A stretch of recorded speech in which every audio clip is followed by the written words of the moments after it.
The Duchess of Sussex tackled the expectations faced by women who are mothers and partners in her latest episode of Archetypes, her podcast series. And these pressures and expectations come not just from society, but are also often self-imposed, Meghan said during a discussion with author Dr. Shefali Sabari. The guest expert on the podcast series said, "We have fallen into this trap that we, as modern women, can do anything. Now, that sounds like a liberating message, but it's not so liberating. I would go as far and boldly to say it is toxic. We are falling into these misguided beliefs about who we should be, these personas of perfectionism and grandiose delusion that we can do it all. The pendulum swings the other way to great self-abnegation, loathing and shame. That's the other side of that pendulum. So the goal is not to not guilt ourselves or shame ourselves. The goal is to get out of that pendulum swinging madness altogether." Meghan chimed in to say, "And if we could just get off of that pendulum. Get off this constant rollercoaster.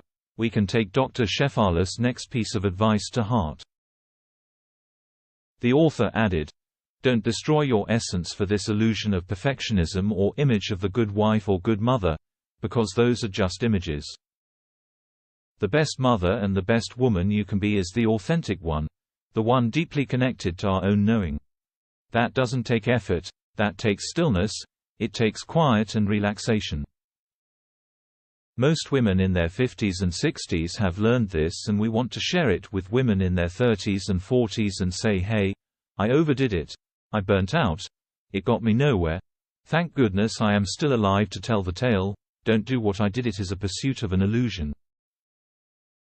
The Duchess then invited her guests to listen on, saying, "So what do you say we find out what happens when we step outside of the molds that don't fit and we stop buying into this illusion?" She added, "In this episode, we are digging into the roles that women play of wives, mums, caretakers, and really thinking about how do we break out the limiting versions that society has carved out for us and settle into the layered, complex and fullest versions of our own truths. How can we shift the roles that we play, the expectations that we set, for ourselves and for each others?"